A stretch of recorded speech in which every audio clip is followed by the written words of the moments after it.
Hello everyone, it's story time. Today I'm going to read you a very nice story named The Legend of the Watermelon.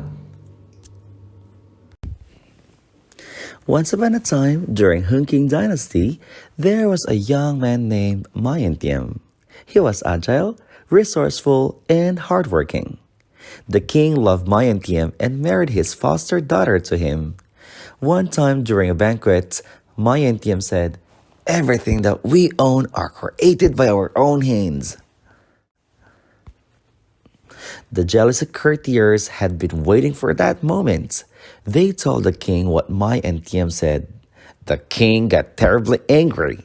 He sent his men to seize him and exiled his family to a desolate island. Mai and Tiem and his family drifted on the ocean day after day and finally landed on a deserted island. Mai and Tiem's wife was frightened. She cried out in tears, "Look, how miserable I am. If only we had not upset the king." Mai and Tiem tried to comfort her. "Don't worry, we will survive because we have our own hands." One day, Mai and Tiem accidentally saw a flock of birds eating some shiny black seeds. He thought the bird can eat these seeds, so they must be edible to humans. He collected all the seeds and planted them. Day after day, Mai and Tiem put all his effort into nourishing the plot with planted seeds. Soon, the cultivated land turned green.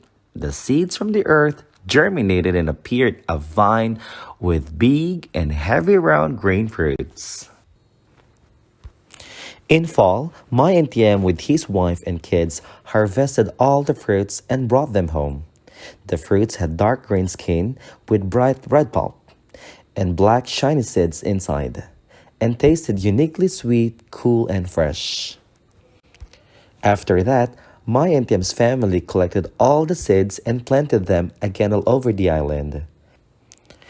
Day after day, the amount of fruit exceeds their need, so Mai and Tiem carved his name on them and floated them down the ocean. The fruits with Mai and Tiem's name traveled to mainland.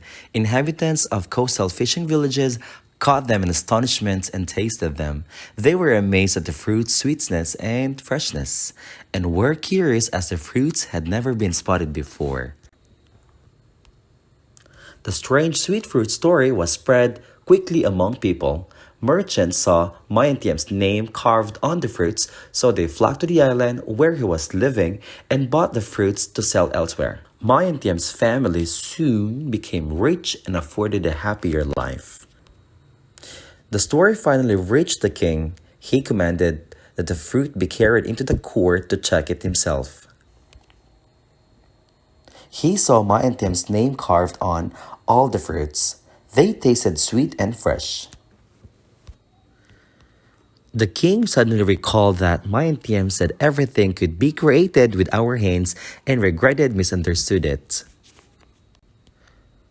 The king went himself to the desolate island to summon Mai and Tiem's family back to the court. Mai and Tiem brought all the seeds to mainland and gave them to people in the whole country for planting this precious tree together. He named the fruit Dua Heo, watermelon. Ever since, watermelon was planted and spread among people. When Hun King grew old, he handed over his throne to Mai and Tiem. He and his wife ruled the country in peace and prosperity, partially thanks to growth of watermelon in other neighboring countries. That's the end of the story. I hope you enjoy it. Thank you very much.